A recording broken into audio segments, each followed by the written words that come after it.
Hey everybody, this is Emilio here from OrderEZ, joined by Jeff Meese, the co-founder and CEO. How's everyone doing?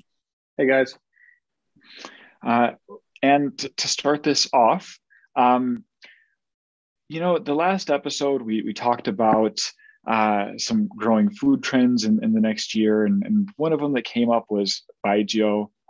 And Jeff, in his infinite wisdom, decided to challenge me to see what I could do with it, to challenge my conceptions of it. And this was the result. So we have the what I'm calling the little dragon, and as a nod to Bruce Lee, and it is Baijiu with cherry syrup, some orange juice, a little bit of bitters, and a little bit of lemon juice.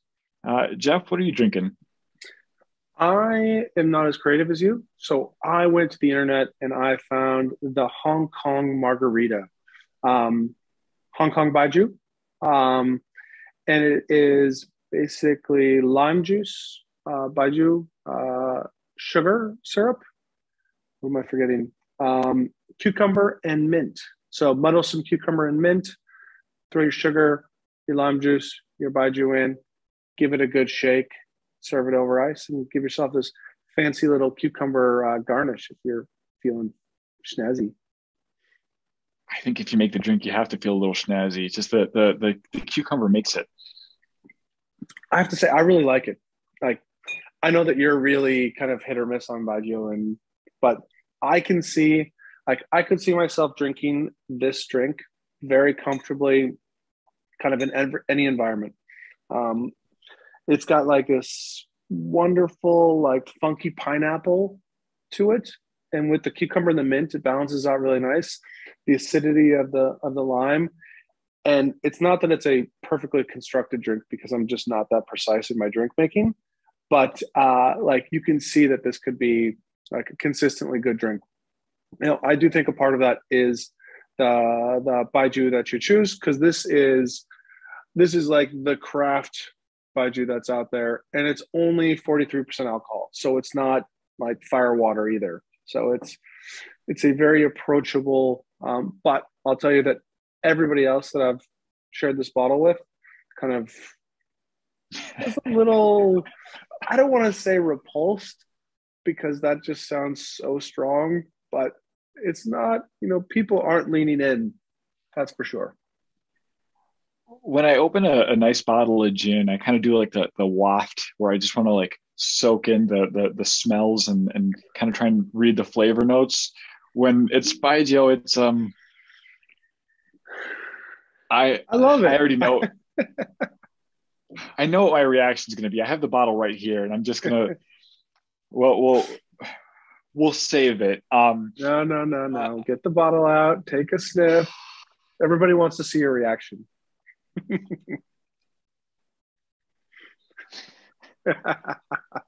it's not an attractive reaction. I'm not gonna show the label out of respect to what they do. I'm sure there are some people who absolutely love it. Um, but I think we all, knew going into this that I wasn't going to be the biggest advocate. What I will say though is kind of pleasantly surprised. I'm onto the second drink of this cocktail, and it's kind of growing on me, Nice. largely unexpectedly, I will say. Hmm. But Yeah. to get things started, cheers.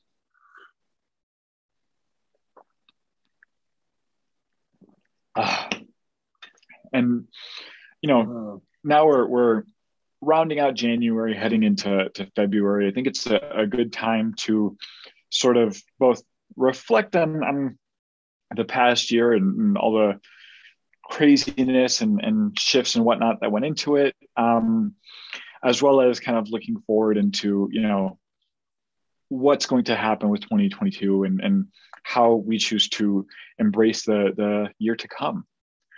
Um, and I have to ask, and sort of thinking back on the spirit of things, I was kind of looking back and thinking about all the places that I've either been in the past, not just limited to last year, or that I'd like to go back to, and start getting a little nostalgic. hmm. Um, And I thought, you know, when I think about nostalgia, so much of that's tied to food and drink and kind of what it was like that we were, you know, having or consuming at the time. Do you have something yourself, Jeff, where it's like, you know, that one food or drink item where it kind of just the first bite takes you back?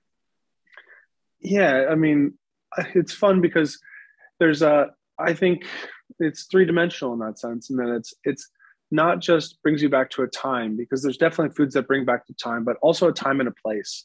Um, and it changes. There's different ones for different moments in life. So if I have a sugar cookie, my great grandmother Verna, who lived to be 98 years old, like she was beloved. I got to know her so well, which is so lucky to have someone that old. And but when I was growing up, she lived next door to my grandmother, and we'd go over there, and she'd be making sugar cookies like always. Whenever the kids were around, she was making sugar cookies. So that recipe has got passed down to the family, and so we still make them and remember Verna fondly.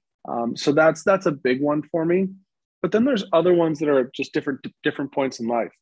Like for some reason during my kind of teenage years, a household staple was black pepper fettuccine, just pasta boiled in water with a little bit of olive oil. And I feel like we had it. I'm sure we didn't have it this often, but I feel like we had it every single week. So whenever I have just like a very plain pasta with olive oil and some pepper on it, it kind of brings me back to that kind of like 16 to 18-year-old age. Um, and then there's the super dirty kind of like the foods of my 18 to 21, 22, which is like macaroni and cheese from a box, Totino's pizzas. And Totino's frozen pizzas are like this little, they're only about yay big. And they have this like super like airy crust, but they're definitely single person pizzas. But if I see one of those in the store, like I'm drawn to it. I feel compelled to buy it. And it's like $1.99 or something like that. You're just like, and yes, please. There were a couple of bars in where I went to college that would serve these in the bar too. That was like their bar food. It was a Totino's pizza. So it just, it brings me to all sorts of different places, but it's super meaningful. And then, as you grow up and you get older, there's also those foods like over Christmas and the holidays. Like my wife and I now have our own traditions and foods that we make. When I was growing up, we would do a big kind of, a big rib roast and prime rib, and it was amazing. And I came to kind of like expect it every year at Christmas. And then, yeah, they just like they bring you back to specific times and places throughout life. And that's, we're going to exclude all of the travel stuff for now, all the different foods that you've eaten around the world that instantly will bring you back. Like pad thai will bring me back to rock and roll pad thai and in Thailand. And yeah. Well, first off, it sounds like sugar cookies may be the secret to longevity. So I think that, definitely a habit I would encourage to keep up. And yeah, as you're describing the black pepper pasta, I'm like, wow, Jeff's kind of palate was a lot more sophisticated than mine was at that age. And then you went into the Tostinos. I was like, oh, okay, we're back there together. Now it's back to shared experiences. Yeah. How about for you? What was what's the first like food memory that kind of pops up? The one that really like elicits emotion? I have to say, and this is completely just off the top of my head, and I know the answer to it: chili cheese fries. Oh, nice. So for the viewers, I'm going to go ahead and wager a guess that they're not from Detroit, and thus not familiar with it. But Detroit style, like they have these things called Coney Islands, which are kind of like diners, I'd say, but they're generally Greek owned, and so you get anything from gyros on the menu to coney dogs and chili cheese fries, which was just I would go through that every single day. It was like $3.19, and just remembering like begging my mom for money so I could walk down the block and get chili cheese fries, and super unhealthy. The I mean, all the best things are. The chili, they don't do it with beans in it. I don't know exactly how um, they come up with this chili, but for some reason, just a plain, slice of cheese, chili, crispy fries. It's just magic happens somewhere in that mixture. So is it like a mountain of fries, a slice of cheese, chili on top to like melt the cheese Um, down? yes. So but I think they do the cheese on top of the chili, or Ah. either one on top or and one on bottom, or but I definitely remember there being just a very visible like Kraft single slice on top, and So good. incredible. It's probably better for my health that I don't have ready access to that, anymore. But yeah, just the first bite just brings me back to my childhood and growing up in Detroit. I'm like, ah, I don't think there wasn't too much baking in the household. But I'd say another one of those, because you touched on the holidays. Um, so for the viewership, they may not know I'm part Puerto Rican. And one of the big sort of like every Christmas, this is just has to get done, is a dish called pernil, which is baked pork shoulder, and it's just incredible. They cook it for like 2 hours per pound, slow cooked. The fat in the shoulder renders all the way down. Again, I'm noticing a trend or a theme that they're not always the healthiest eats, but I mean, hey, you got to enjoy life, and sometimes that means piling on the calories at times. It's all about balance, not in the short term, but in the mid to long term balance. Yeah, yeah. I wouldn't describe like chili cheese fries as a balanced dish, but in terms of like the overall journey, I'm with you on that. And I think that's a great sort of transition into kind of one of the things I wanted to talk about, which is sort of what's the ideas for how you want to carry yourself into the new year. And I think there's a lot of discussions around, both on a personal level, like diet and fitness and stuff like that, but also from like an F&B perspective, I think that there's a lot of talk about resolutions and ways to either as a restaurant or outlet to match those resolutions, or also to sort of cater to clientele who are engaging in their own resolutions. But I'd wager to say that most resolutions don't make it past January. Would you think that'd be a fair assessment? I know a lot of mine have failed in the month of January. That's for sure. So yeah, I was smart this year. I didn't make any. Thus, I'm 100% completion rate for mine. And to start things off, one of I think the really big ones that a lot of people both deal with personally, and which kind of has a major impact on outlets serving those individuals, is kind of, all right, dry January. Is this something that we want to cater to? How do we cater to it? Does it make sense? And to that, thanks to the magic of the internet, we have our very own Rachel Ling from Lyre Spirit Co. to share a little bit about kind of their experience with dry January, and some thoughts as to how you can maybe get to catering to that need without sacrificing on kind of the stuff that we really go to these outlets for. So without further ado, hello. Welcome. Good to see you all. I was like, okay, this is not really late night yet. You can see I closed my curtains to try to give a little effect. Same. I like pulled the blinds down. I was like, should I turn the lights on just to kind of pretend I'm inside a dark room, or bring my disco light in here or something? It's fun. I love it. Yeah, how's everyone? Great. How about yourself? Good. It's actually Australia Day today, And so we have a company-wide holiday for Lyres because Very nice. Lyres, yeah, because even though Lyres is technically a UK-based company, we're also Australian. Our founders are Australian, and our mascot, Horatio, this bird here, that's the native Australian lyrebird. So we're very Aussie. Oh. Therefore, we've been granted forever. Today is a public holiday for the whole company. Very cool stuff. Yeah. Well, we couldn't have even planned it better if we tried. Yeah, perfect day. Have you guys got a drink in hand?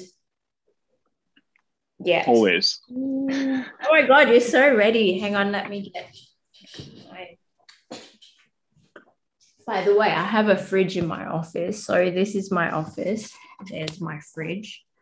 Oh, wow. What's in here? Tons of lies. Those spritz are so good, by the way.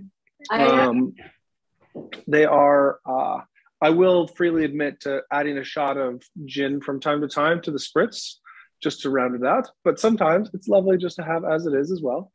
Yeah, I mean, a lot of people, like my mates, they have it with vodka. Yeah. It's just so easy. So actually, this is what I'm having. The Amalfi Spritz in our can, and I've already prepared my glass and garnishes. Oh, nice. Look at that. Well, I am drinking a bijou, but it is with London Dry Spirit. Oh, look at you. A nice way to kind of ease into the drinking. Start off kind of low and slow, and work my way up from there. A little chartreuse and sweet vermouth, but those aren't terribly high ABV. Yeah. So it's kind of a nice, like, I actually love Lyres from that perspective. I'll make 50-50 martinis with Lyre's gin or Lyre's vermouth and gin or vermouth on the other side of things, just to, you know, if I want to have a couple of martinis, because if I have 3 martinis, things get a little questionable. Fuzzy. Yeah. I do that myself as well. Sometimes I want to like a G&T, and I just put like mix half of Lyres and then the other half a alcoholic gin, just to lower the ABV, but also just to make sure it still tastes like gin, because you don't want to completely water it down with a lot of tonic or soda. So it still has all that flavor of gin, no matter even if it's a lower ABV. Absolutely. Yeah. You're speaking my language. I'm all about gin, so that sounds very exciting. Yeah. What have you got with you, Emilio? So this is a creation of my own, which is a mixture of Sipsmith gin Baijiu, cherry syrup, a dash or two of bitters, and some lemon and orange juice freshly squeezed. Wow, fancy. Oh, awesome. Is it good with a baijiu? I'm not a baijiu convert, we'll say, but I think that, you know, it's not bad. It's one that I think I can become an acquired taste, we'll say. Awesome. Look forward to trying some more nice baijius. I hope so. I have tasted nice baijiu before, so I wouldn't knock it completely. Yeah, they are somewhere. Just as a percentage of the overall production of baijiu, it's just a little skewed towards we'll say the middle of the road. Yeah, true. All right. Well, we have Rachel Ling here, the Regional Asia Manager for Lyre Spirit Co. Welcome, welcome. Thank you for joining us. Thank you for having me. You know, and it's awesome to see that the wide variety of Lyre spirits in the background, very beautiful bottles, and have to say, it's just more than a tad bit jealous. But, you know, I'm very curious if you could maybe just give us a little bit of about yourself, kind of how you came to be in Lyres and, you know, your background in the industry. Sure.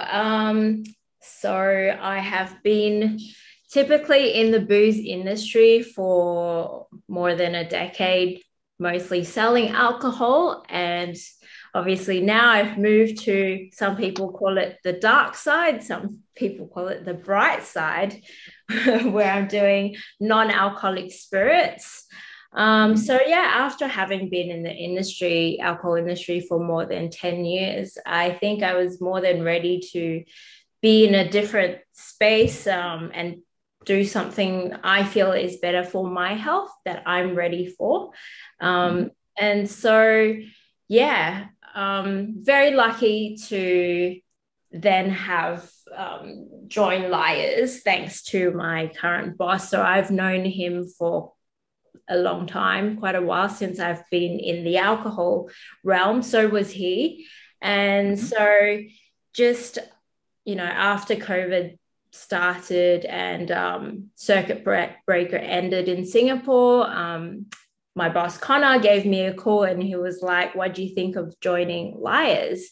And I was like, it's actually, at the time I was still thinking about it because I've been in alcohol realm for so long and that's pretty much all I know. And then to move into a non-alcoholic space, it was a bit scary. But I was like, I feel I'm really ready for something healthy. So he goes, well, this is healthy. Do you want to give it a try? So I did. I joined Lyre's and I haven't looked back since. I love this job and love everything that I'm doing. And it was quite scary to begin with because I remember after circuit breaker, we're in the middle of COVID and F&B industry is suffering. So I was like, how am I going to go out there to sell a completely new range of products in a new category to the F&B scene that is, kind of in trouble?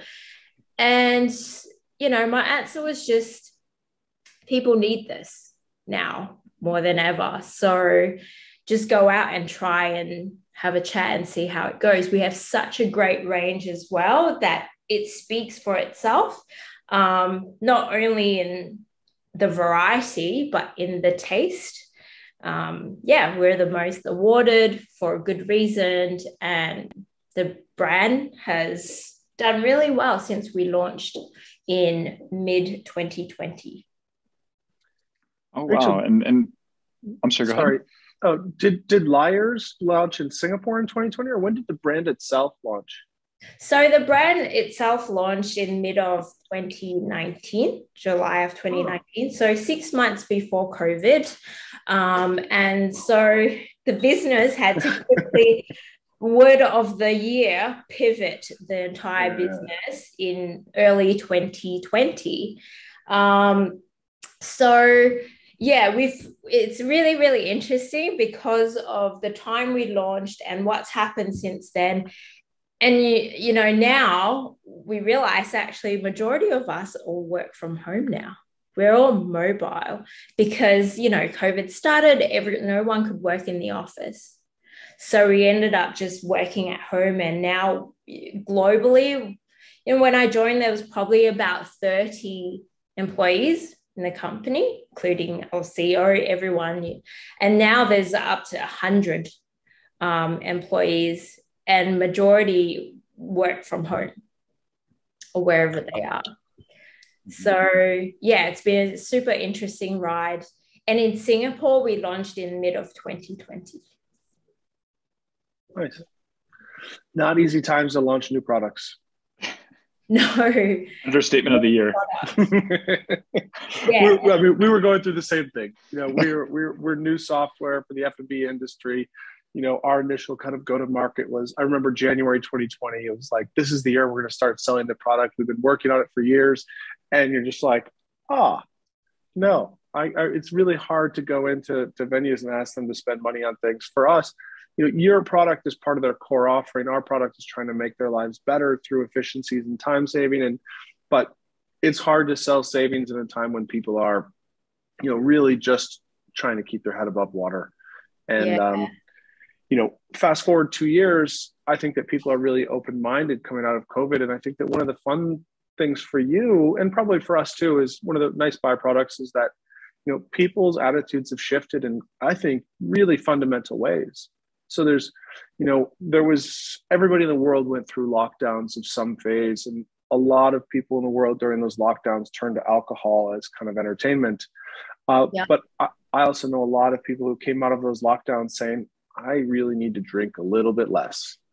And having some options that are, still kind of fun and interesting, but maybe, don't have the negative side effects that, that kind of alcohol consumption can have is a nice little byproduct. And I think that, I'd be surprised if that trend doesn't continue.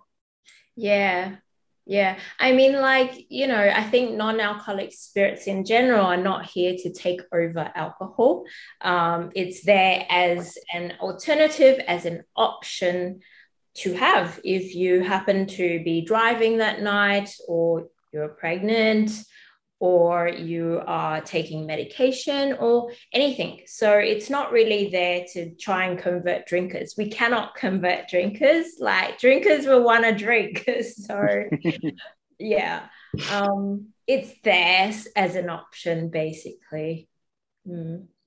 I will say, though, in taking a look at the range, you might have a convert or two. I mean, the way it's described, I browsed through the catalog, and there are some tasty sounding offerings.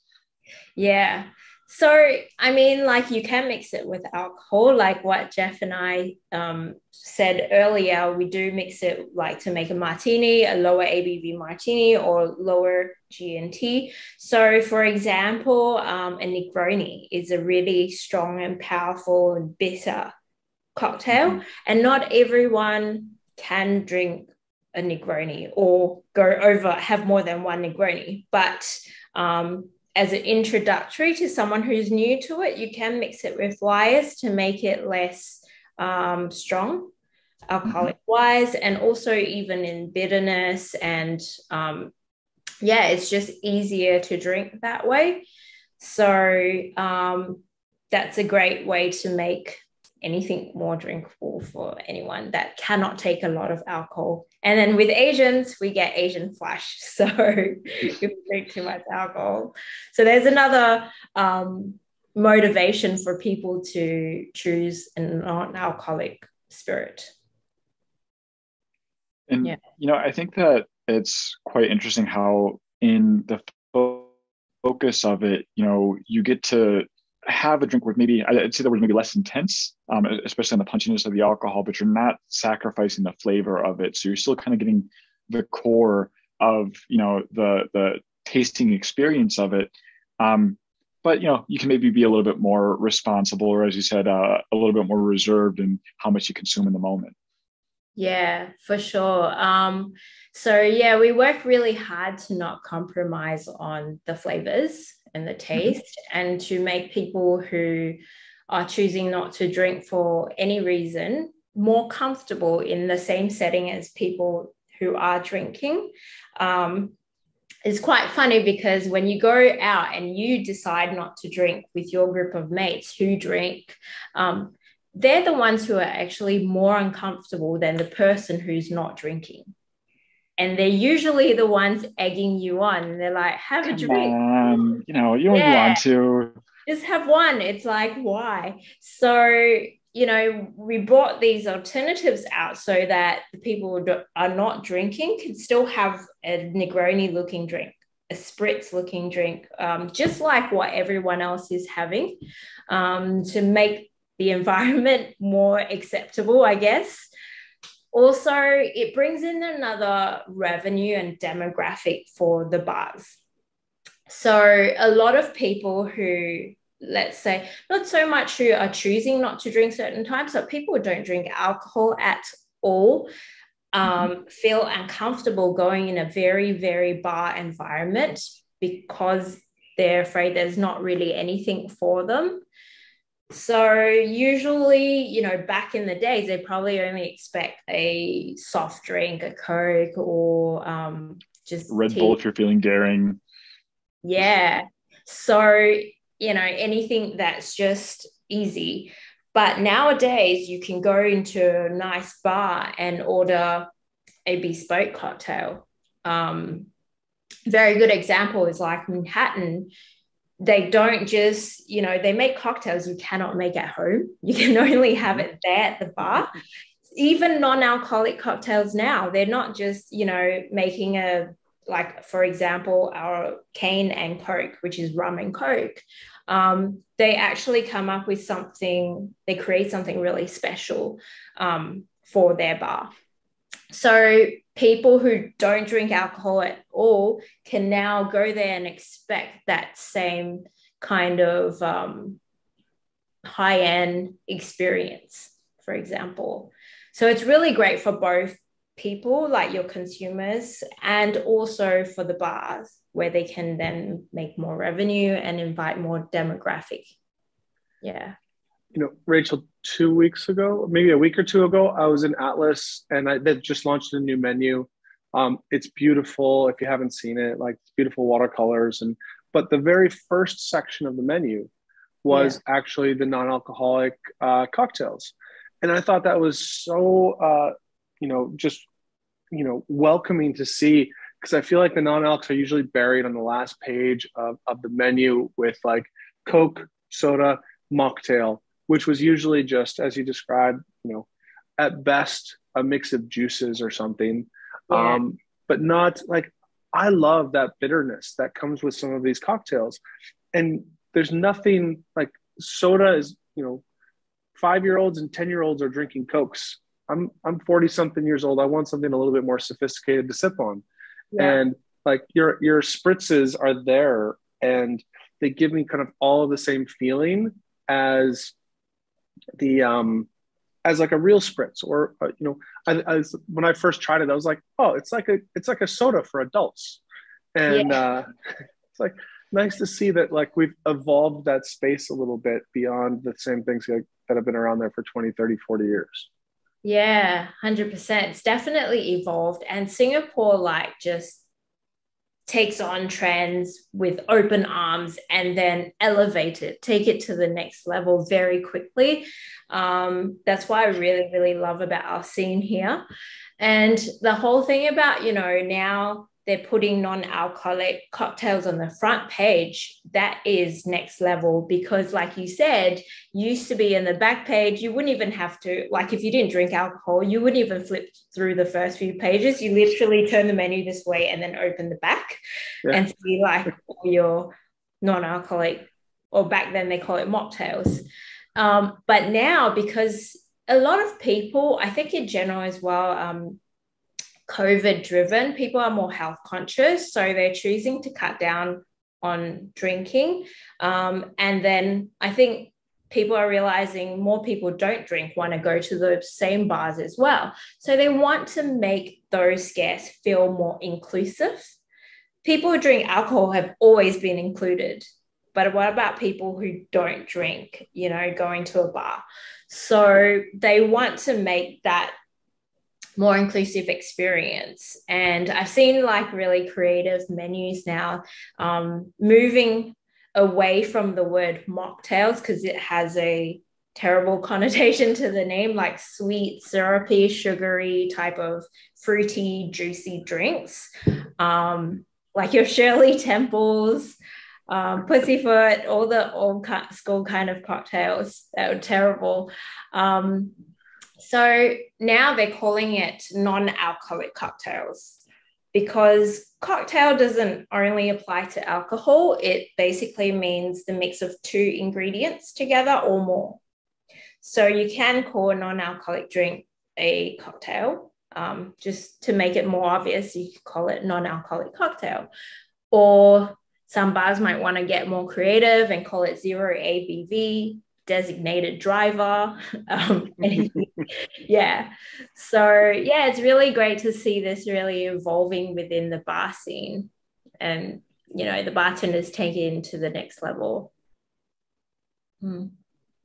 It's something which I think in the last episode of Late Night Snacks, we talked about sort of the trends and what to expect in 2022. And there's all of these different food writers who are saying like, this is what led to the Baijiu cocktail. Some people are saying Baijiu is going to be the next big thing to watch out for. Some people are saying Beyond Meat. Some, lots of different opinions. But one of them that came up a lot was sort of the mocktail or alcohol-free cocktail space. And you sort of touched upon sort of a few different things on sort of being health conscious, or maybe and just, kind of on the flavor side, maybe an introduction to people who maybe aren't as experienced delving into some of those more, we'll say, intense drinks. Where is it that you feel kind of the biggest growth or the biggest push for this trend coming from? I think it's more awareness on your health. Like in general, people who don't drink can drink this. So target market wise, it's really actually a lot more difficult to narrow it down, because literally anyone can have a non-alcoholic drink. But I think it's more the health conscious realm in general that are really driving the non-alcoholic category. For example, Lyre's, we are gluten-free, we are vegan, we are low in calories, nut-free, so we're pretty allergen-free in general. So we apply to that. And not only that, we have such a huge range.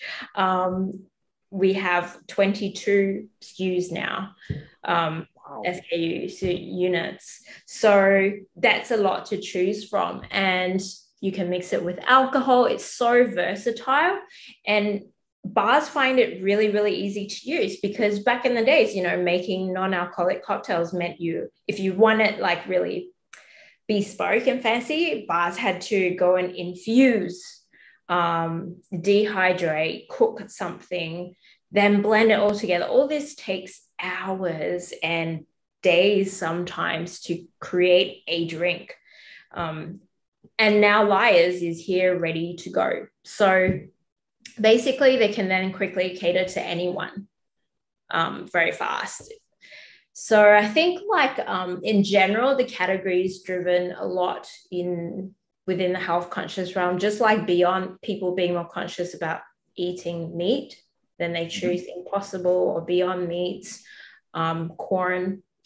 So yeah, I'm not sure if that answers the question, but yeah. It does. I was just, seeing that, your boots on the ground, and full disclosure, this is something which, being as I am a drinker, and obviously, I don't have a ton of exposure to sort of that space. And, as you're talking, all of that sounds familiar. I'm used to, if I see mocktails, it's back of the menu. If, and it's going to be a really saccharine type of, okay, it's basically a slushy that they're selling type thing, which doesn't really sort of speak towards a craftiness that maybe a lot of people go to the bars for, the sort of artisanal side. How would you say that, the reception has been, and maybe kind of pushing back against the perception of just saying, oh, okay, this is kind of something that no one wants to drink because it's just going to be a sugar bomb that lacks any notes? Yeah, I think people in general who have this perception, just like mocktails in the past, that it's going to be a sugary, syrupy drink. But until they try it and try the flavors, then they will get it. So I've had this, I've always been a drinker too. So I know where you're coming from more than I actually understand people who never drank in their life. So I had to unlearn some things myself and try to, how do I market to people who don't drink? Or how do I talk to them about it? So basically, it's also about drinkability, also Instagrammability, because now the new world, everything needs to look pretty. So I think there's many different ways of talking about this. I'm not sure if I'm getting to the answer, if it makes any sense. We No, market to everyone, basically. Anyone can drink Lyres. Like I said, no, it's and harder to narrow it down. it does make total sense. And I say this, and maybe I can understand it better because in doing some research in Lyres, it kind of started to open up questions and get me thinking about kind of, when we sort of take alcohol for granted, or maybe when it's not really the best fit for a situation. A really good friend of mine, him and his wife would hang out often. Well, they're, congratulations, pregnant. And so now it's one of those things where I don't want to come over there with a bottle of booze and say, okay, now, we're going to do this, and you get to watch and have, water. That's not fun. It doesn't make people feel included. It doesn't, it's not something you can get excited for. But in looking at that, I'm like, oh, that'd be super fun. A way to reintroduce, hey, you still get to have the party, but you get to do so responsibly. Yeah. So yeah, that's a perfect occasion where Lyres would come in and fit into the picture. Yeah, speaking of like different occasions, it's quite funny. I took a group of media bar hopping to different kinds of bar to drink Lyre's cocktail, because I wanted also for them to understand what it felt like to go bar hopping completely alcohol free. Of course, in their first mindset, they're like, there's not going to be alcohol. It's going to be a bit awkward, but it's for media. So we're going to go try it out. So we went to 3 very different kinds of bars in Singapore. One is Assam, which is like, kind of your street cocktail bar. It's very local. And then we went to Don Ho, which is like a restaurant, tiki kind of cocktail bar and restaurant. And then we went to Manhattan, which is like your high-end world's 50 best bars. So they made very, very different cocktails. And one of the journalists, as we were bar hopping, at the end of the night, actually, all of them were like so surprised they made it through the night, had a great time, and were like, we didn't even drink alcohol.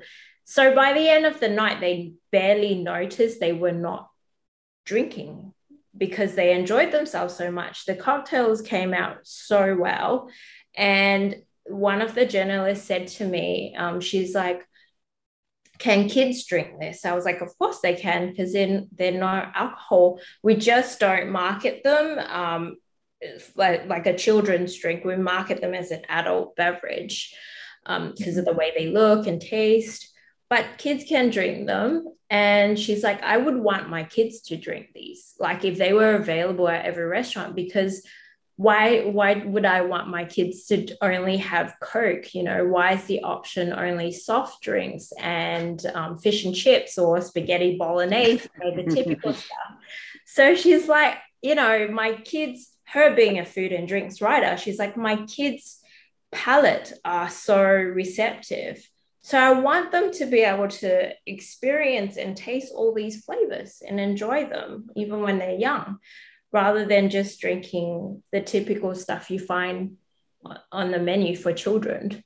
I was like, wow, that makes so much sense. I never thought of that before. But yeah, why wouldn't you want your kids to have the same experience if they can eat off your plate the same food?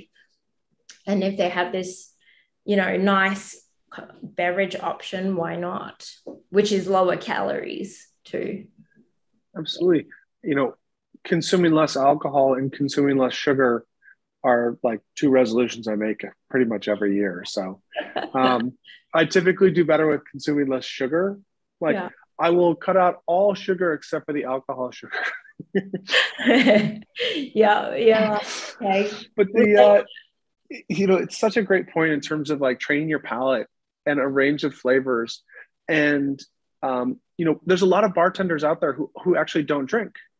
And so for them to really train their palate to, what do these things taste like, to put good markers in the ground so that, if you're trying to construct a drink, whether it be an alcohol-free cocktail or an alcohol cocktail, you need to have these kind of signposts in the road, like, if I add some sweet vermouth, it's going to do this. If I add some Bianco vermouth, it's going to do this. Or if I'm going to add some gin, it will do this, or rum, it will do this. And this is a great way as well to kind of expand the realm of options there. And a fun one too, like at some point, there's going to be bartenders who've only worked with, alcohol-free bartenders. Like they're just working in those environments where they just do that. And that's what they're constructing drinks. And that's kind of like the palette that they paint from, as opposed to, the bartenders over the last, infinity of time who've had alcohol to work with. It's a really interesting idea that it will eventually, I'm sure, come to pass. Yeah, for sure. That's what we're here for, to also offer, a non-alcoholic experience to bartenders that don't drink too. Yeah. Yeah. I think one of the things I'm going to take away from this conversation too is I never thought about the word mocktail, but when I say mocktail, I actually find it offensive, post this conversation. I know that mock really is just intended to be fake in that setting, but I also think of mock as in like you're mocking someone. And to call it a mocktail, like I'm going to, disparage your drink in some way, like is really disingenuous and it's just not fair to the product that's being made and the quality of drinks that are coming out in the non-alcoholic cocktail space now. Yeah, for sure. It's kind of like insulting the cocktails because you're absolutely. Yeah. So I'm glad we're moving away from that. I have seen menus really move away from that. And then when I still see mocktails, I kind of tease them to give them a nudge. You mock them? Yeah. Don't call it mocktails. What are you? It's still in the 90s. Yeah. So yeah, I'm glad we're moving away from that. What I find fascinating, and I think it really sort of speaks to, maybe what's contributing to Lyre's success, is it seems really the focus is on craftsmanship. The focus is on sort of, the flavor notes, as opposed to it just from, taking a look at the marketing, taking a look at the ingredients and the way that all the beverages and whatnot are described. It's not really sold as, hey, this is, something you can drink that's not alcoholic. The focus is not on this is not alcoholic. It's, hey, this is something that's just really good and you can make a lot of good stuff with it. And oh, by the way, it's, no alcohol in it. Yeah. So we really made products that would resonate with people. For example, I find that a lot of the non-alcoholic brands often always come up with a gin version first. And the gin version is usually like an original flavor, just like many thousands of gin brand that everyone wants to create their own flavor.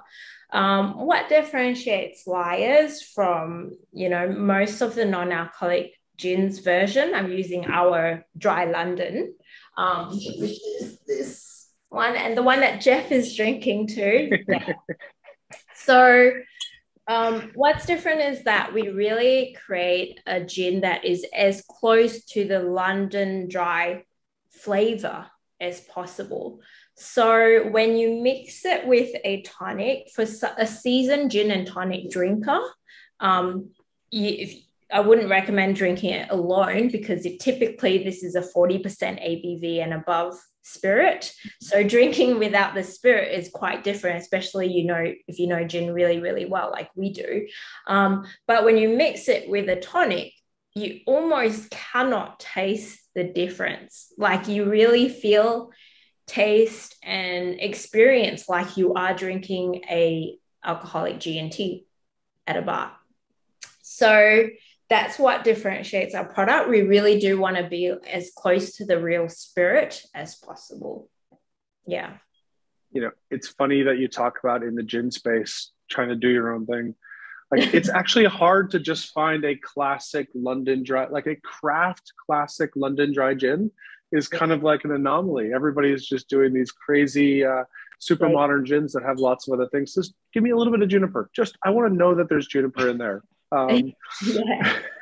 Yeah, is the juniper in there? It's quite funny.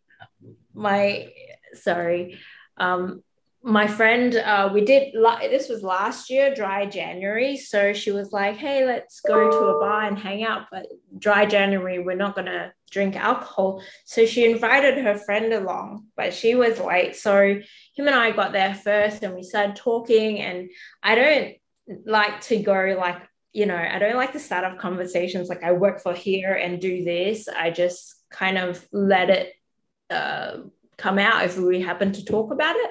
So we're ordering drinks, and then he goes, there's this really good non-alcoholic gin that I tried, and it tastes just like G&T. You should try it. So I go, oh, which brand of it is it? And he was like, it's this brand called Lyre's.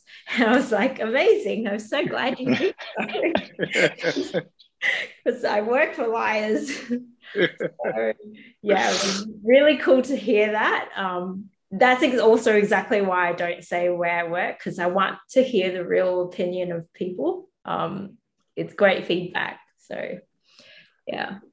And it always feels nice when you do get those little nuggets of just like unsolicited, honest, unconditioned. It's just like, oh, this product, they're introducing something to you that is so familiar and beloved. And you're just like, oh, that's great. Yeah, exactly. Like, he wasn't even sucking up to me,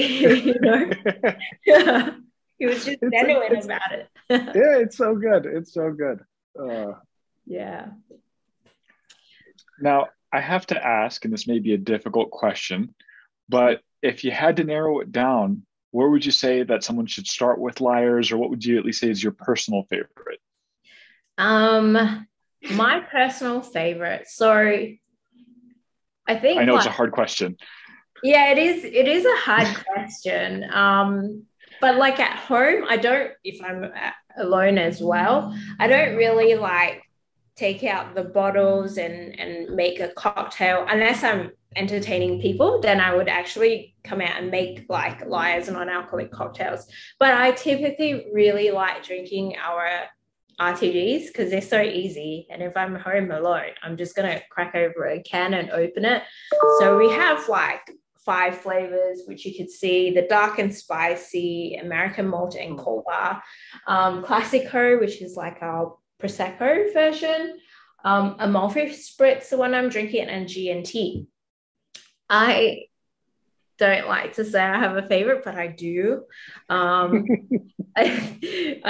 really like the American malt and cola because I like whiskey. So it really resonates for me.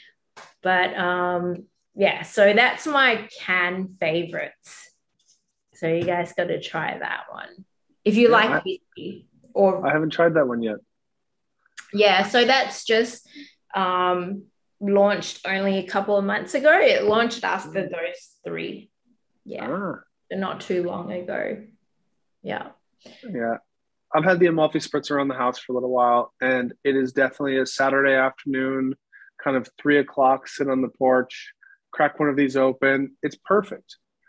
If I start drinking at 3 o'clock on a Saturday, drinking alcohol at 3 o'clock on a Saturday, I either fall asleep very shortly thereafter, or I end up just drinking and through, the rest through kind of continually throughout the night. Not like a lot, but you're just kind of feeling compelled to have, I have another one, and it eggs on. But the Spritz is such a nice start to the day. And I'm like on a hot, sunny day, which is basically every day in Singapore, a Spritz is such a lovely thing to have. Yeah, for sure. It helps to ease the hangovers as well. Yeah. I haven't tried that yet, but I will. Yeah. I mean, like I've had to learn because pre-Lyre's Day, I'm going to be completely honest, I definitely was big drinker, having been, surrounded by booze all my life, and I can drink a lot. So I really didn't know how to moderate drinking. It's either I don't drink or I'm going all out and I'll drink a bottle of spirit easily. So yeah, it wasn't until like honestly end of last year or earlier this month that I have realized I can now moderate. I can just have one drink and say no. Before I could not do that. But yeah, that took a lot of learning. So I didn't drink for most of last year, really. For like 9 months, I was dry. Surprisingly. Wow. Yeah, I started with only dry January because I wanted to just do that for work. You know, we're heavily involved with dry months. And I just kept going after January. I was like, you know what? I don't have that temptation to drink, or I just wanted to see how long I could go. So I just kept going and then realized I'd hit like a month or so. I go, well, how long should I keep going? I go, okay, well, let's do 100 days then. That's about 3 months. Then I hit 100 days. I was like, actually, I really don't feel like drinking now. So I just kept going and going until June. The last day of June, I was like, okay, I'm going to have a night out because I haven't really gone crazy, had a night out. I've hung out with friends and I don't drink, but I wanted to have a night out to drink. I drank and, you know, came home. I was just like, okay, I don't feel great. And then the next day I was like, I'm so hungover. Like, you feel it even more because you hadn't drank for so long. I hadn't drank for 6 months. So you feel like it just hits you like a train. And I go, I literally just poisoned myself last night. That's how you feel like after so long. It is exactly what we're doing, I guess. Yeah. But the funny thing is, like, when you do it for so long, you don't realize what you're doing. Yeah. So then I took another month off because it was dry July. Then I drank August, September. Then I stopped again in October for sober October and drank a little bit in November. And then December, that's where I started to learn how to moderate. I was like, oh, I can finally have like 1-2 drinks and say no. And then have non-alcoholic drinks the rest of the night. Yeah. Like we talked about this earlier briefly when we were introing, but I am having a bijou, which is an absolutely beautiful cocktail, chartreuse, sweet vermouth, but like the main alcohol delivery is the gin. And I just subbed out the Lyre's London Dry Spirit for the gin. And I could drink these all night long at a bar and it wouldn't have, you know, and I wouldn't kind of get drunk as opposed to going out and drinking cocktails all night. And it's just like, I love that middle ground because like you, I want to have a drink in hand and I want to be out talking to people and doing things and kind of be a part of things. And this gives you a way to do it, but you know, you get to just dial it back a little bit so that the next day you don't feel like a train hits you over. Maybe it was like, you know, a little kid on a bike. Yeah, little kid that fell off the bike. Yeah. Goodness. I think that, you know, it's funny when you mention it because there's so much to kind of like the cheers culture and being able to, you know, have a drink in hand to when you're out with your friends and just, oh, okay, we're drinking together, and you always want to have a drink in hand, but it's nice that there's sort of that option there to, we'll say, mitigate some of the negative side effects, which I think we all know quite well. Yeah, sure. Too well. But we still fall back into it somehow. We do. Well, everything in moderation, including moderation. Yes, true. Well, thank you so much, Rachel. Really fascinating to kind of hear more about, you know, your personal journey as well as the brand journey. I think it's a really fun, you know, offering that they have. If they do start, you know, shipping to Taiwan, I'm first on the list for signups. So you got a customer here already. Did you say Taiwan? Yes, I'm in Taiwan, by the way. Yeah, we're in Taiwan. We've launched there. You've launched in Taiwan? Yeah. I'm in Taipei. Yeah. So it's distributed by B-Flow. Oh. Yeah. Chris. Yeah, Chris and Jaffe. Yeah, Chris and Jaffe. they distribute our products. They started around, well, the products landed there, I think, around October last year.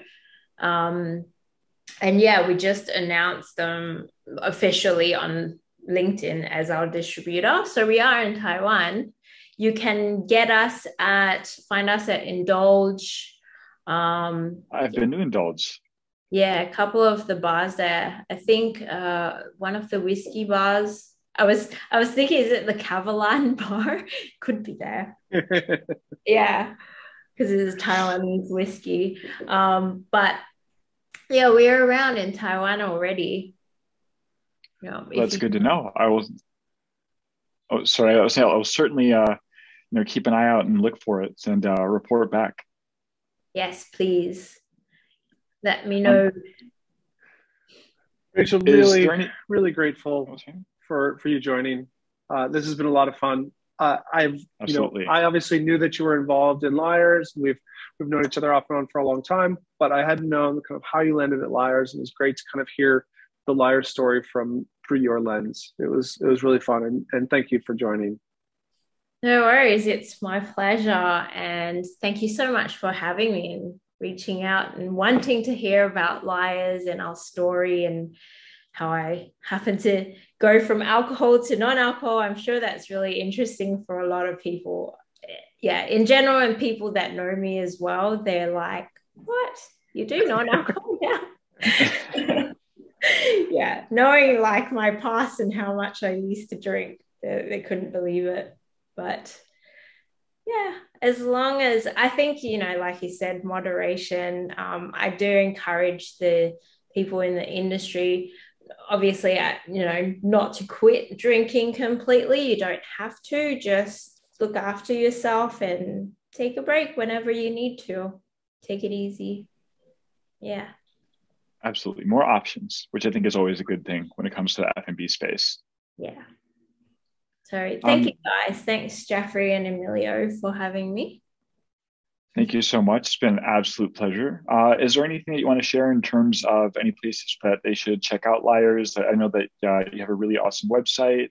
Anything else, maybe Singapore-wide, that would be something to recommend to the audience? Yeah, sure. So we are in quite a few bars and restaurants in Singapore. It's quite a lot to remember. But if you need to find out where to find Lyre's, wherever you are in the world, you can just go to lyres.co website, and then down the bottom website, look for store locator. And you can, for example, in Singapore, just Taiwan, you can do that too. I'm not sure if we've uploaded yet because it's still very new, but you can type in like Singapore, and then it will show you a list of all the bars, all the restaurants, even supermarkets where you can buy bottles of Lyre's purchase, or you can buy it online as well. We're quite widely available in Singapore already. And then internationally wise, in Asia in general, we are in Singapore, Hong Kong, Malaysia, Taiwan, and just arrived in Vietnam, soon to be Sri Lanka. So yeah. Wow, Lyre's worldwide. You've been busy. Super busy. This is, we move fast. Also know that one. Yeah. So, all right. Well, thank you so much, Rachel. Really appreciate it. And very excited to find my own bottle of Lyre's. Now I'm going to go ahead and go on the search. Yeah. Let me know if you need any help. You've got my number. I'll text you where to go. Appreciate that. Thank you so much. No. All right. Thanks, Rachel. Thank you, guys. See Chat ya. again soon. And we're back. Big shout out to Rachel for joining us in. Super fun. That was great. I have to say, I'm really genuinely excited to try that line. It's something which, not just because, sometimes the alcohol consumption can be a bit too much, but it's just kind of fun to explore and try different things out. And because of the fact that it's spirit-free alcohol, or it's alcohol-free spirits rather, it's kind of a risk-free way to try it out. There's no harm.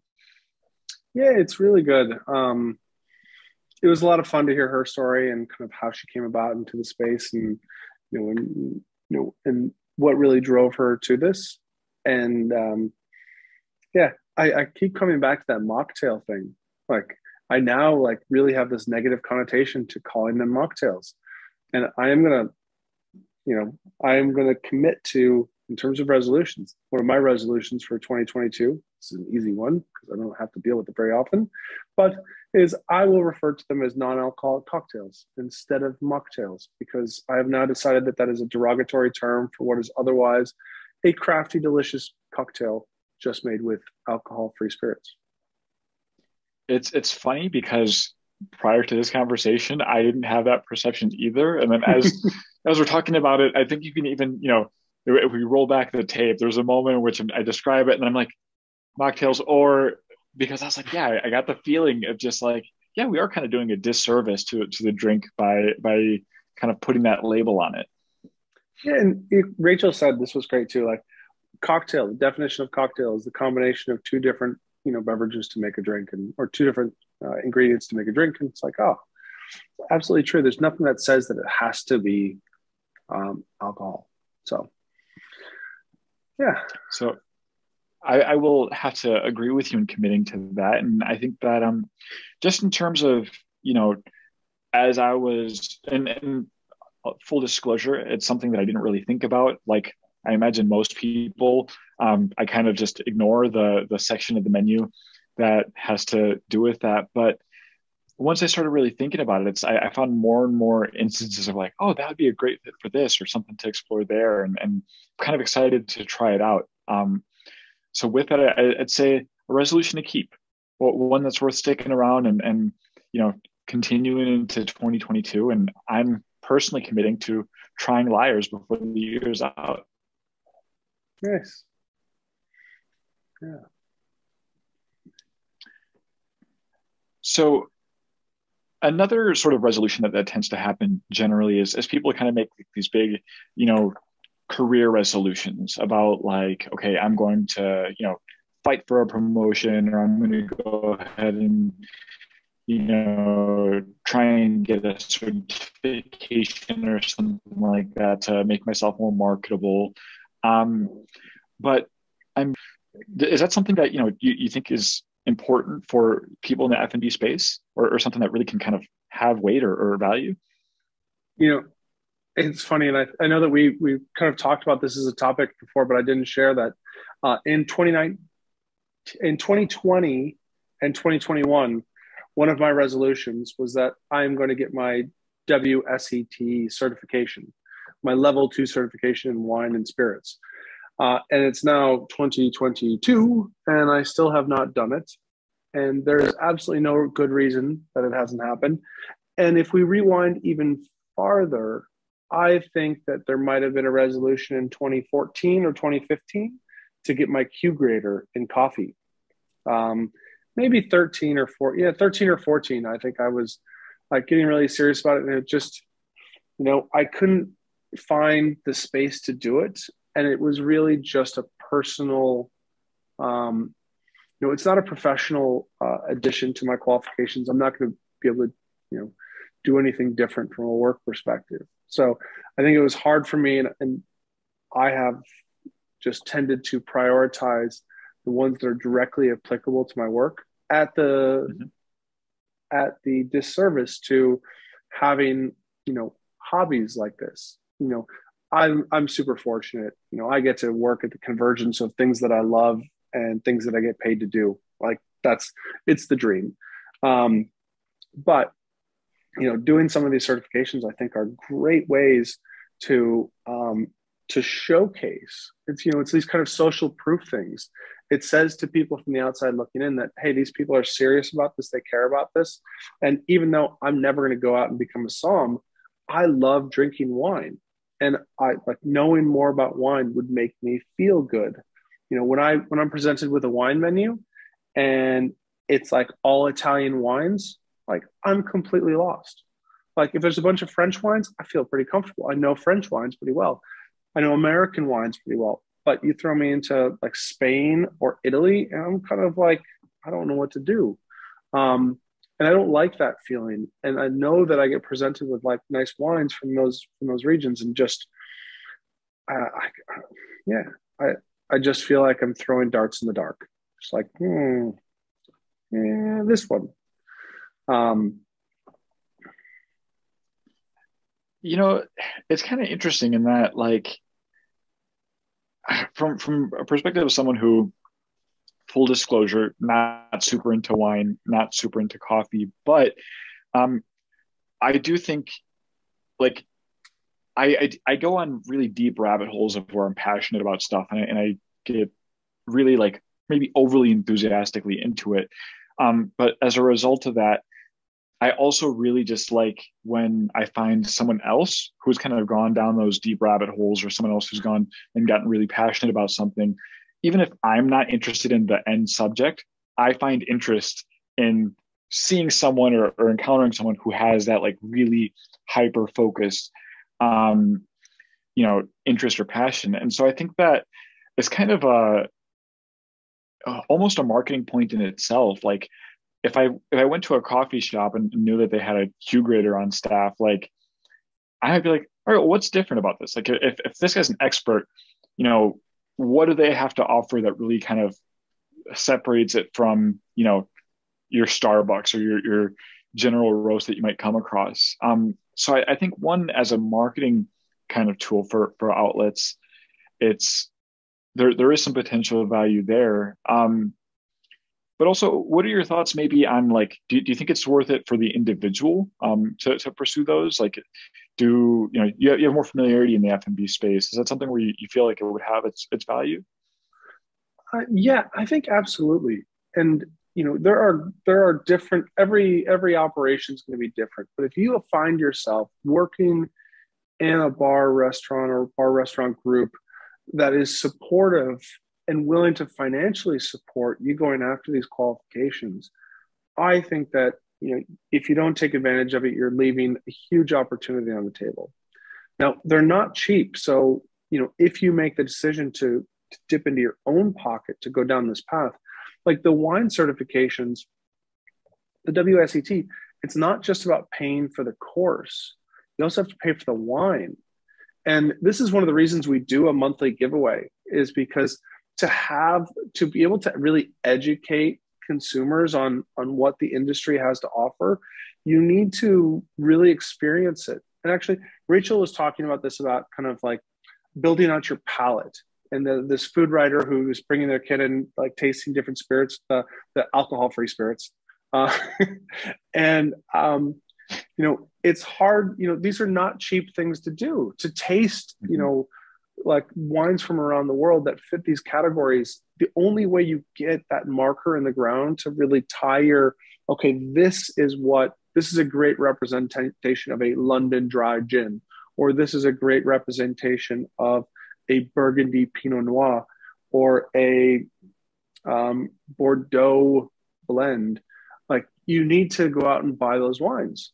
And depending on where you are, that can be really expensive. Like Singapore alcohol is, painfully expensive, but nonetheless, rounding out that experience and kind of going out and getting all of those, putting those flags in the ground so you're developing your palate, is just an exercise in time and money. There's just no other way around it. You can do some of it at home, but I can't cook certain things nearly as well as the chefs that we all kind of love and know and go and see. On the beverage side, for the most part, though, you can just buy it off the shelf and taste it yourself. But once again, it costs money. So I think that it can be really valuable. And I also think that even if you're not like looking to do this for the rest of your life, but it's a super useful skill regardless of where you are. Coming back to what you want to do in life, you're gonna be eating at bars, and you're gonna be eating at restaurants and drinking at bars for the rest of your life, probably. So having a more nuanced palate allows you to have a better experience. And if you are, for example, a corporate professional, whiskey appreciation, wine appreciation, you'll find yourself in these corporate settings where someone hands you the wine list and you're at a dinner with 5 clients and you're responsible for picking the wine. And if you don't know anything about wine, it's going to feel really daunting. So having that base level of knowledge, I think, can be, for a lot of people, if you like food and beverage, I think it's a great kind of direction to go. And if you're committed to a career in the space, I would say absolutely go for it. Now, are credentials the be all end all of knowledge and experience? No, of course not. There's lots of great wine tasters and coffee tasters and spirits tasters that don't have these certifications, but it's a way to signify to future employers and things that, hey, these independent bodies have acknowledged that I do have this particular skill. I think you raise a lot of great points. One, it's just funny as you mentioned it about, like, speaking of nostalgia, when you talk about like getting a chance to really try out the product that you're selling or trying to get people to try.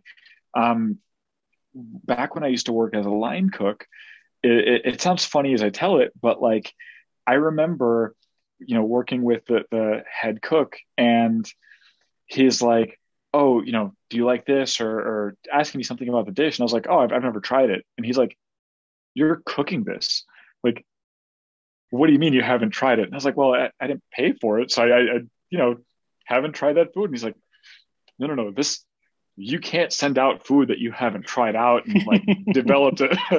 And it sounds, I was like, 18, 19 at the time. And it sounds silly thinking about it now, but like, yeah, it makes total sense. In order to get people to fall in love with what you're doing, you really have to be involved with it yourself and kind of, have your own love for it as well. And I think that those certifications help speak to that.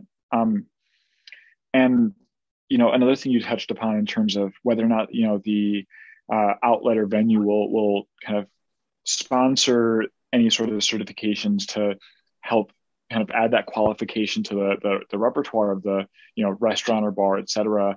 Right now, it seems we're seeing in the news all the time about stuff like the Great Resignation and difficulty in, keeping or bringing in talent. And I think that it's a good sort of good spirited perk to say, hey, we're going to invest in you as well as invest in us. This is our way to say, like, hey, we want you to be better and get more ingrained into the culture of, whatever product it may be, whether it be beer or wine or coffee or tea or chocolate. There's all sorts of certifications out there. And to say, hey, we believe in you. We want you to be our expert in that, I think is a great kind of message to send. You're absolutely right. These are the things that distinguish good employers from great employers. And I've seen employers do it in a wide variety of ways. Some have said, you sign up, we'll pay for it, straight out of the gate, no questions asked. I've also seen organizations that say, okay, you want to sign up for the WSET? There's a test at the end. You bring me test results that say you passed, and I will pay for it. And it's a matter of wanting people to put skin in the game. And I'm not going to say that one way is better than the other, but I know that I would be way more motivated for that course if I know that I was going to get reimbursed the $2,000 or $1,000 or whatever it was to take it if I pass it. And because that's what I think a lot of employers get worried about is, hey, if I just pay for this, maybe they won't take it seriously, maybe it'll be wasted or things like that. So there are ways, of course, to kind of to finagle that and incentivize it. And it's and you can make it fun. You can be very transparent and say, we'll pay for half of it no matter what, and we'll pay for the other half if you pass. And if you pass at the top of your class, then we'll give you a bonus on top of that, or things like that. And if you pass it, we'll give you a raise because suddenly, you can say that you're a qualified, this or that. So, and in some of these, the wine is the most commonly known in the kind of beverage space. But I think I shared with you the Cicerone story that I listened to on Forkful. I had never heard of a Cicerone before. I was like, there's only 20 of these people? How cool is that? To be like one of the master Cicerones, there's only 20 in the world. Like, that'd be fun to go for if you were big into beer. And I know that from a Q grader perspective, coffee roasters, a lot of coffee roasting businesses are kind of like owner led. But once you get to a certain scale, you need to be able to, if you want to grow a business beyond your one cafe and your own roastery and you want to kind of scale, you need people who have taste that can replicate things. And that makes you more attractive to that kind of head roaster founder. If you can say, yeah, I am a Q grader, I can pick good coffees, I know what coffee is supposed to taste like. So if you say that this is an SL28 out of Kenya, I know exactly what that's going to be, or a naturally washed Ethiopian, or whatever the case may be. It's shorthand, and in the industry loves shorthand.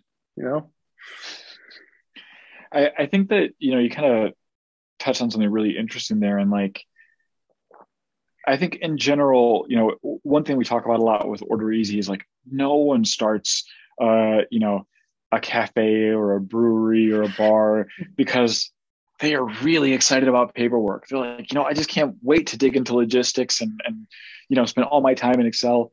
They do it because I'd say in the majority of the cases, they have a genuine passion about, the products that they're dealing with.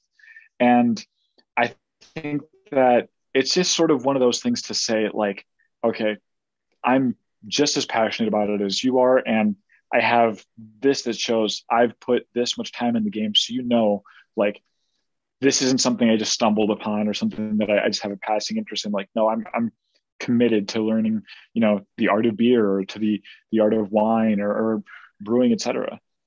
Yeah. And if you think about bringing this person on board, spending all of this time focused on the art and craft of it rather than the administration, so much of that administration stuff, just like the craft, lives in someone's head. Like, who do we order this from? Who do we order that from? How much of this do we have? How do we work this? Like, take that piece off the table entirely and spend your time talking about the stuff that you love. That's, like you said, that's what everybody got into the business to do. But if you actually look at the clock and the higher you get in the organization and the more successful you are in pursuing your craft, the less time you get to actually spend doing it.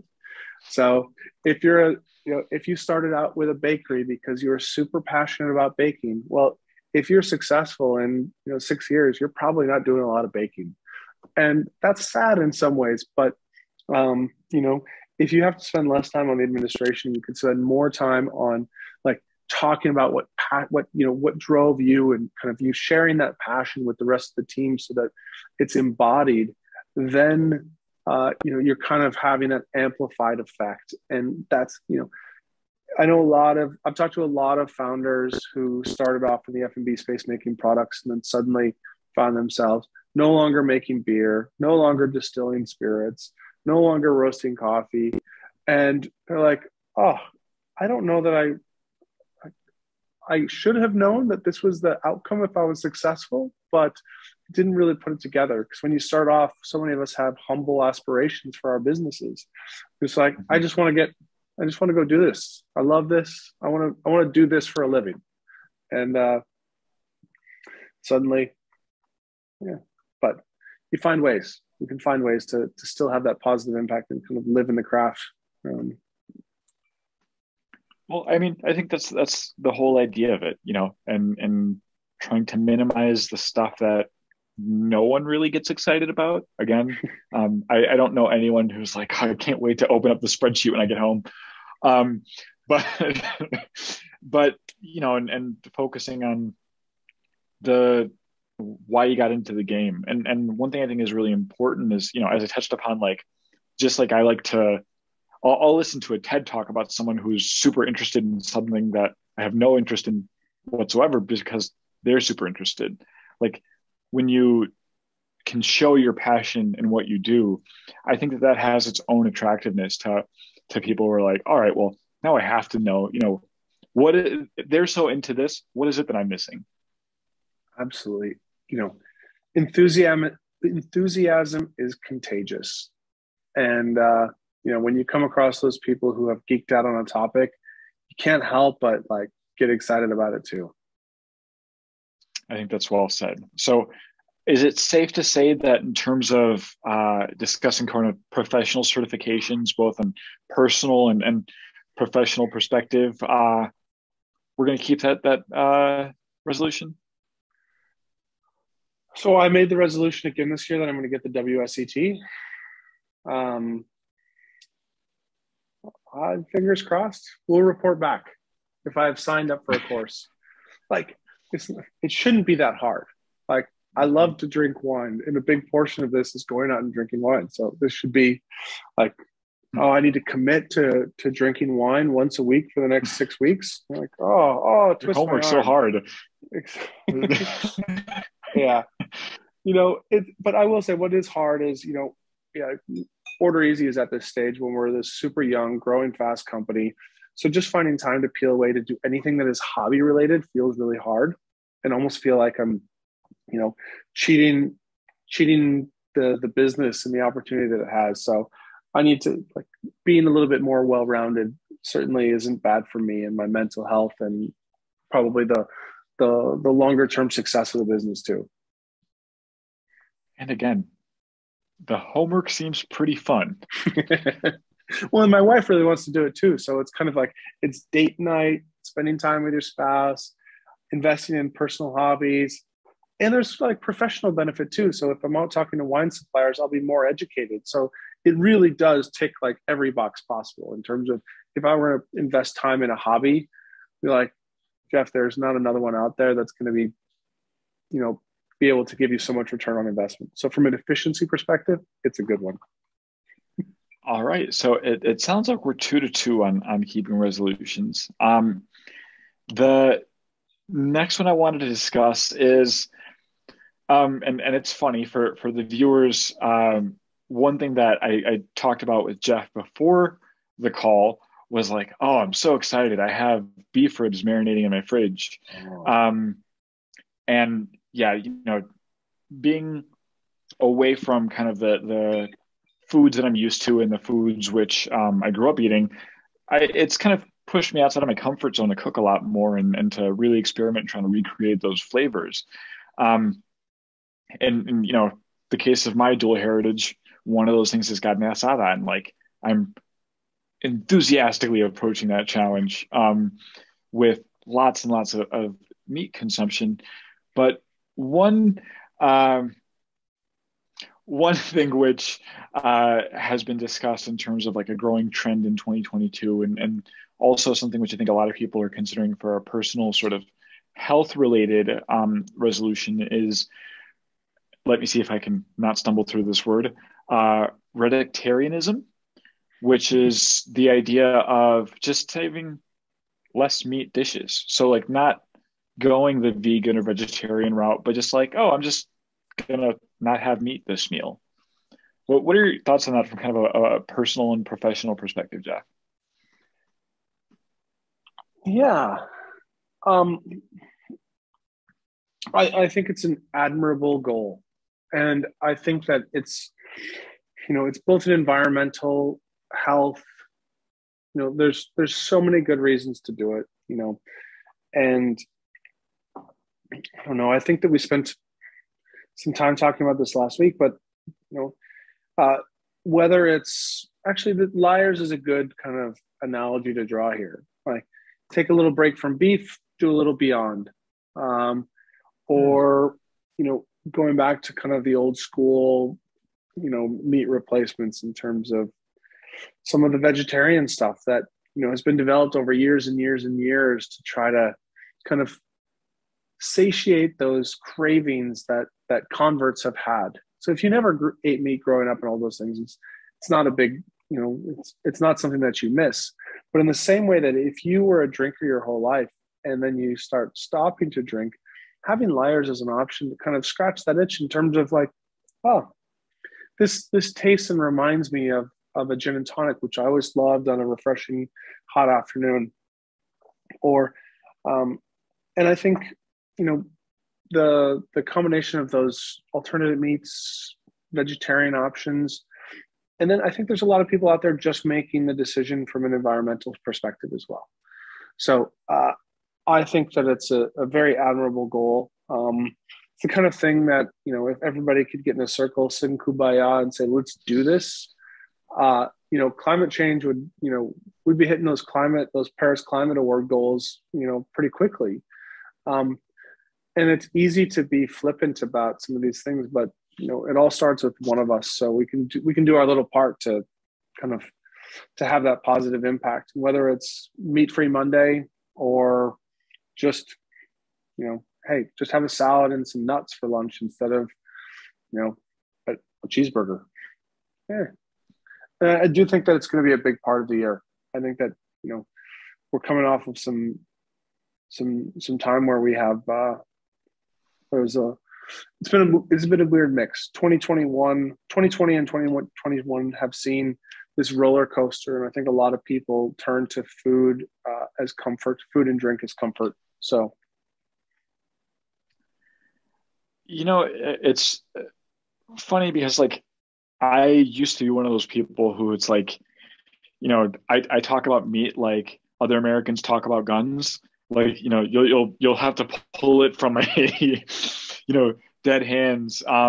But this is the first year in which, you know, as I go through and consume meat, where I actually start to think about like, hey, what's the environmental impact? Like, it's, you know, you start to think about the supply chain and what's going on, and I think there's a lot more reminders, we'll say, about not only the importance of, you know, on a personal health level, of why we want to kind of be in the best shape we can, but also on the perspective of like, hey, what is this doing to, you know, our environment's health, and what kind of impact could that have over time? And while just from a palate perspective, I probably won't be pursuing, you know, a ton of vegetarian or vegan options. I never say never. I mean, you have me drinking a Baijiu cocktail, and at least at this point, it's pretty good. So who knows? I might, you know, come out with a sleeper vegetarian dish that I absolutely adore. But I think it, you know, just the idea of just saying, hey, just find a meal without meat. And I think there's plenty out there that it's not trying to be a facsimile of something else, but it's just, hey, we're going to stand on our own, and this is what we offer. Lentil soup is one of those ones that immediately comes to mind for me. One of my, again, old school, you know, bring me back favorites. I think that, yeah, it's a trend which I'm not going to commit to, we'll say, a meatless Monday, especially not while I have a marinade in the fridge. But I will definitely say I'm personally committing to toning it down, not, again, from the environmental perspective, and also like, you know, wonder how that does to my health. I had a really funny moment where I woke up from a nap yesterday and I had a sore ankle that out of nowhere. And I'm like, oh, this is what getting older feels like. Like just all of a sudden ache. But in terms of, you know, we talk about it from like a personal perspective. How about from like a business perspective, or in terms of like, you know, when we're talking about the overall F&B scene, whether it be Singapore or abroad, do you think that's something that's going to, you know, permeate through, something we need to be more sensitive of, or kind of reactive to? Or do you think it's kind of one of those like come and go type fads? Yeah. You know, I think this is both on a personal level, but then also at a restaurant level, being a bit more transparent about what the meat is and where it is. So there are restaurants that are never going to get rid of meat. You know, that's just so ingrained into their identity that they need to. That's what they're known for and what they do. But saying, we're not just going to serve, and, you know, we're both American, so corn-fed beef. We're not just going to do corn-fed, grain-finished beef. We're going to do a grass-fed beef. You know, more free-ranged style, so the equivalent of free-range chicken or grass-fed beef. And you're going to see more of those options, and I think that you're going to see them brought to the forefront on the menus. So I I think that will be one of the more lasting implications, so that you're giving consumers those choices. So we're not going to take it away from those people who want it, because we're in the business of selling steaks. But for those people who do want to say, hey, I want a grass-fed steak, I don't want a grain-finished steak, we'll have a great one on the menu as well. So, and I think that consumers continue to become better and better educated and have higher and higher expectations from the establishments that they visit. So if you're going to spend the 50, 100, $200 to go have a steak, you don't, the server or the establishment better damn well be able to tell you that this steak came from, this ranch in Texas, this ranch in Argentina, this place in Australia, or whatever the case may be. That's just what consumers expect these days. And then you let them make their choices. I think that's really hit a nail on the head in that, again, as I mentioned, I'm not going to be a full convert to, vegan or vegetarianism. Never say never, but I'll say I don't foresee it. But just providing information, letting people make informed decisions. And then from there, giving them the freedom to say, all right, well, now you know what it is, what the offerings are. Go ahead and pick whatever you think is best for your personal kind of intersect of, morals and health, et cetera, that all of those, complex feelings and thoughts which come into play when, it comes to what we decide to feed ourselves with. But I do think that it's always good to have options. That was something that touched upon with Rachel in the discussion of Lyre. Is like, I like that it exists. And I like that it's something that, I can always go to that and know if I don't feel like drinking that day, but I want to fit in with the crowd, I have a go-to. I think that there's something to that as well for, meatlessness, or we'll say meat reductions, as well. Yeah, no, it's great. And, restaurants are more and more kind of fielding that array of choices, so that we can make those choices, bringing on alcohol-free spirits, bringing on, wild fish, farmed fish, free-range chicken, and some of it. I mean, yeah, it's going to be more expensive in many instances, but I don't necessarily think that's a bad thing, or I'm not offended by that, I guess. And as someone who does spend a lot of time and money eating out, I want quality ingredients that I know and trust and understand. So. Yeah, I think that's absolutely a big one. Just in terms of like the supply chain and knowing like, hey, what I'm getting is something that's legit, it's tasty, but also like, hey, this is something where I know that, animals were treated well, and I know that, the conditions were good, and whether that be, for like the meats and poultry and et cetera that you consume, to, the vegetables as well, knowing, all right, no crazy chemicals, stuff like that. Like, I think that in general, having more options and having more appreciation or attention onto, how things happen to end up on our plate, is ultimately beneficial for all of us. For sure.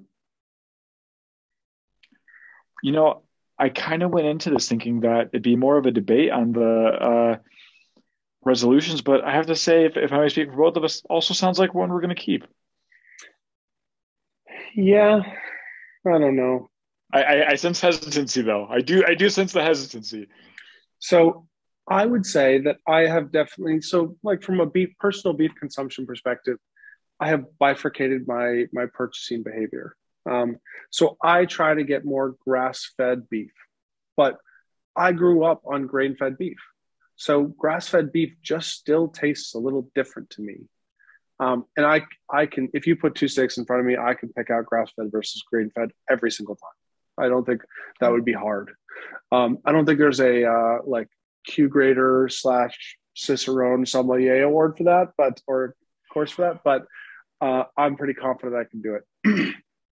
But I have fallen in love with this like Australian Wagyu, which is definitely grain finished. And it's like my decadent treat, and it's not something that I'm going to have very often, but when I want that really decadent steak, that's the one I go to. Otherwise, I'm skipping out on a lot of the other grain-fed stuff and going to the grass-fed. And that's kind of in part health, in part environment. And even though it's not a big shift in purchasing behaviors, it's still a shift from 20 years ago when it would have just been give me the steak. And I think those little things compound across whatever 8 billion people across the world. And if we're all making slightly better decisions and more conscious decisions, we'll all be a little bit healthier, happier, and maybe have a positive environmental impact too. You had to go ahead and throw the challenge of saying personal meat consumption in there, because as a concept, I'm all for it. I'm like, yeah, that sounds great. Let's reduce and whatnot. And then I have to challenge myself, like, okay, so are you going to take this on as your resolution? Mm-hmm. It's shocking how expensive beef is in this part of the world compared to the States. Having just been back last month. Yeah, I was back in the States last month. And you go to the store and you're just like, and I was in the heartland. So I was in Nebraska, Iowa, and it was just like, oh my goodness. Like I could buy, 50 grams of steak in Singapore, or I could buy a pound of, filet in Omaha. Maybe not that bad, but. Well, that from we'll say carnivore skewed perspective, I'd say maybe that good. But yeah, I'd say to answer on the personal side, I just think in terms of like little by little, saying, all right, because one thing for me is I kind of have this mental idea, every meal needs to have a meat component. And sort of divorcing myself away from that sentiment and just, opening it up and exploring. So that's what I will say. I can commit to exploring meat-free options, just to give myself more options of stuff to enjoy. Yeah. And, all the other benefits as well. Yeah. All right. Well, I think that wraps up our segment on looking at New Year's resolutions. I'm very, very curious as to how many of these we can keep going and, see pan out through the year end as we go into 2023. But we'll keep you updated, and I think it'd be fun. And what I will say is, as long as there's a commitment to the effort, I think that's the important part. Well, most resolutions aren't much more than that. And most of them have already failed by the time this is airing. So, but you can recommit. There's some things that are Absolutely. worth recommitting to. New Year's is a convenient time for it, but if it makes sense, if you can, we just spent a while talking about all the benefits of whether it be introducing or switching to some alcohol-free spirits, or reducing meat intake, or getting professional certifications. I think that if it makes sense, and as we talk through it, if it resonates with you, no time like the present. Yeah. The first of the month is just around the corner. And it's the 1st of February is no different than the 1st of January. So make the resolution again and go for it again. I like that. Yeah. So on that note, I'd say cheers, Jeff, to the resolutions to come. Apparently Jeff got a head start on going alcohol free. There's one sip left, just enough left for a nice toast to the spirit of the year, Baiju. Spirit of the year, Baiju. Cheers.